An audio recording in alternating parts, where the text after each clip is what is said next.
To matitsa qualité ya ba service na biso na ba boutique na biso na kati ya communauté. Soki na laksibino ba photo misato to mine mitano na zui na ba boutique congolaise dans différentes villes, dans différents pays, na tandelio awa, na tunio oeza na mboka nini, oeza na mboka nini, ndeko na ngai soki okotana na boutique wana te, ekozala difficile pour na yo oyebisanga mboka nini. Tellement nyonso ezali ko se rassembler alors que ezali na différents pays na kati ya diaspora. Bienvenue na biso na diaspora. Biso na diaspora, tosolo na bosolo lelo, lobi soki tobongwani, Kongo na biseko bonga o. Kongo na biseko bonga o. Kongo na biseko bonga o.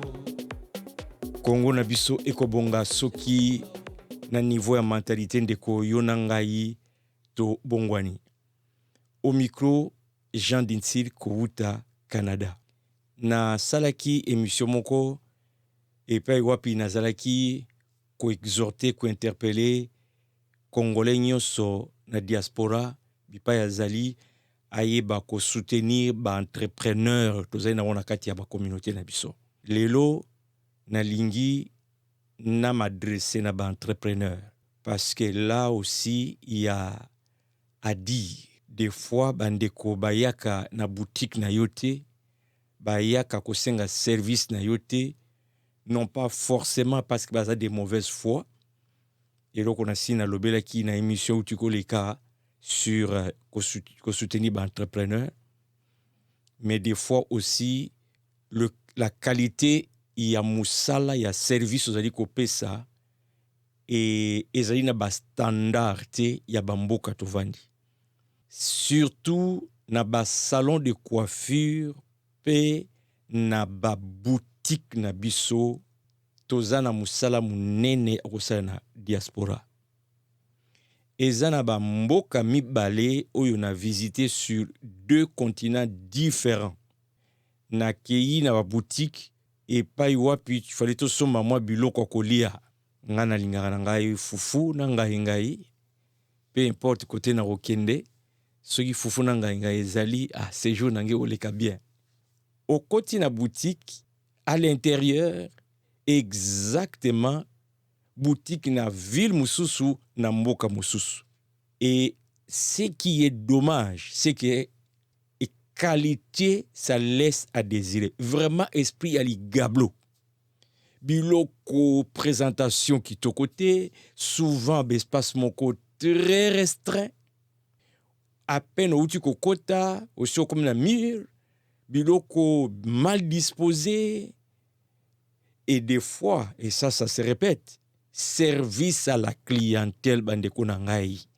Service à la clientèle. Oye na boutique ya congolais, azota la ko bana mututi na se, bonjour les alités, sourire les alités, au komi na caisse, aza concentré na ko beta ba chiffre na ye, a pesio kaka mwelo kongo, au suivant, ozo senti plein que mutu aza na ye intéressé na yote, mais aza intéressé na o déposer mbongo au kende. Tozali na sérieux problème ya service ya la clientèle. Na ba standard ya mboka oyo tovandi ba mboko tovandi bandeko na ngai ba entrepreneur bosalaka business te na mentalité ya congolais na kati ya Congo. Oui, boza ko servir communauté congolaise, mais bo tenir pe compte que tozali na ba mboka oyo eza na ba standard. Oyo zoko sala ke tant mususu bato bako préférer bakene na bango ailleurs. Ndeko na ngai soigner état présentation espace na yo. Et là comme mususu na remarqué na service à la clientèle, c'est manque ya respect, ya heure d'ouverture.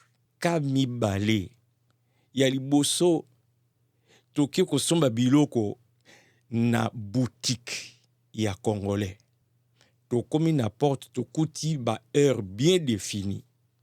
biso toye selon heure affichée d'ouverture toye 3 heures après, donc toyebi que boutique eza ya kufungwama.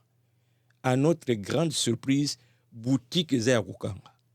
Pensant que c'était coïncidence, nous apprendrons que boutique wana ba heure d'ouverture ezalaka nango selon ye mokolo boutique soki amoni ke siko makasi ezali aya kofungola. Quel business! On eza ba standard ya bamboka toza nango te. Ya mibale na restaurant, parce que là aussi na ba restaurant na biso, et pourtant elambeli oyo ya ba congolais na kosa bino te cuisine na biso ba congolais. Soki tomati ba standard ba shushi wana ba okosa okei na restaurant osali commande bakoko vandisa yo 1 heure du temps nan baservir yo te, baza na bango prêté le temps bakata mwa boye basukola mwa boye nano elambami nango te. Présentation encore na barestaurant na biso okokutango vraiment le strict minimum, juste à peu près esprit pende ya ligablo. Ba salon de coiffure très peu ya ba salon de coiffure o ezali penza ya bandeko na biso okokutango na ba standard ya ba salon de coiffure ya bamboko to vena mikula poto. Est-ce que parce que Congolais s'en fout de la propriété, de l'ordre, topé boni? En dehors, il y a restaurant, il y a boutique, il y a ba salon de coiffure, il reste tout ce qu'il y a comme service. Par exemple, au sein de la décoration à mariage, koyeba ko respecter l'heure ya kokota na salle au banda ko sala décoration na yo aussi lisango bien avant. Mususu qualité à service ezali kaka ndenge ozali kosolola na ba client na yo. Bandeko na yo ba congolais. Oko sentir vraiment que manque ya professionnalisme. En tout cas, mingi ezali ya koloba na qualité ya ba service. Et na tiki na yo ndeko za kolanda au partager pe expérience na yo nini au vivre nini okoki koloba na ba standard ya service. To vandi na ba mboka oyo tokoki ko élargir revenu na clientèle na biso au lieu ezala kaka ba congolais nde bakota kuna na boutique na yo ba yaka na service na yo, peu importe qu'est-ce que tu fais, tout ce qui est service qui professionnalisme na yo na ba standard ya mboka oyo, il faut ça pe que au compétitionner na batu na mboko vandi qui sont d'autres communautés même autochtones ba et là par exemple photographie, il faut opé sa standard ya mboka wana pour que ezala kaka te ba congolais nde ba singa la service na photographie okoki couvrir service na yo na ba communauté mususu mais oza na musala ya qualité, ponctualité na ba rendez-vous na zo ba susu mariage mo na kenda ba zuine de konabiso congolais aya ko pesa service ya ko filmer mutu ya 3 heures après heure au marié azali ko zelaye pour basala ba séance à photo. L'heure ya ko ken église ekoki azo mbangu o to sana ba séance mais limousine si yé pour zoye bakende. Bakolo mariage, j'étais témoin, babani ko se plaindre et loko moko chokangai jamais ndeko oyo photographe à lukanding balobaka d'abord service à la clientèle pour apaiser colère ya client. Lui n'a fait que couper sa excuse. Embouteillage zai koto to zai na voiture moko place atana koma kiboy koto na kena kiboy na sala kiboy na vana na zotala nga na zozela kaka na bi suka nango faut à présenter excuse. Atikali ko présenter excuse te. Et ça avait encore choqué mutu ambosha qui est pour to soye na plus tard alobi nakamu mutango ti ndenge tozosala makambo boye aye ata ko présenter excuse te.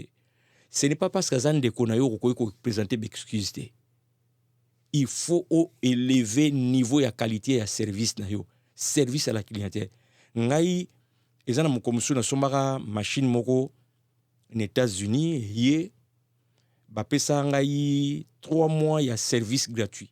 Na tant on a benga pour nos services sont toujours ba complication aux autres différentes personnes bazo pesa différentes réponse na problème na yo mutu asuka nazwaka na bi na sepe na service na bino te allez kanga compte na nga na kozwa service ailleurs et ou mérité 2 semaines après nazwi appel et uti na compagnie wana nga kingani na salaka na compagnie te na osalaka ka follow up obengaki dernière fois obengaki apparemment osepelaki te est-ce que nakoko yeba problème ezalaki nini na expliquer problème na ngai alobi nous sommes désolés messieurs tozopesa yo 1 mois gratuit à service soki olingi ozonga na service na biso et topesa pe cadeau je me rappelle à $50 au son comment on appelle ça produit on a utilisé la machine wana na langage na bango et après conversation na tindi langage sur email abi suite ya conversation tozalaki nango email eza pona ko confirmer que to boye to promettre voilà souci ya service à la clientèle tozo manquer on a kata communauté il faut tout développer yango parce que ezali ba standard bamboko to vandi to ko komema ba standard wana pe na Congo na biso mais soki biso pe koto toza nango te mais nana ko apprendre bango musala ya qualité présentation uzolamba kwanga ou teka soki mwa mbisi eloko nyonso au service nyonso zali ko offrir na mboko ndeko na ngai matisa ngona ba standard ya mboka oyo kotala congolais te na kimwenza na mbanza ngungu c'est na mwa village moko boye congolais oyo azo vivre na ba standard ya awa matisa niveau tokende na niveau penza ya mboka oyo et ainsi et koki même kofungola ba porte na ba communauté mususu voilà moi eloko na ngai koloba non seulement il faut encourager l'entrepreneur na biso mais l'entrepreneur binope boko kosala effort boya na service ya clientèle malamu boza na service ya qualité et irréprochable nyonso tout wana beaucoup ko apprendre ngo na bamboka bovandi ezali kambute ya ko imaginer les modèles sont là. J'espère que n'a apporté quelque chose. Vos commentaires, vous partagez. Ce que vous avez sujet, vous soubomoni, donc partager na katia biso na diaspora, ça penda donc causerie, to vandi, to lobeli, to pointer pena makamo, to se penangote pour to changer, pe to appuyer automoni que ça ba modèle bien, to appliquer, to ko valoriser pe banana biso balanda yango. C'était votre frère Jean Ndinsil. Biso na diaspora tosolola bosolo lelo lobi soki tobongoni Kongo na biseko bonga o Kongo na biseko bonga o Partagez et commentez.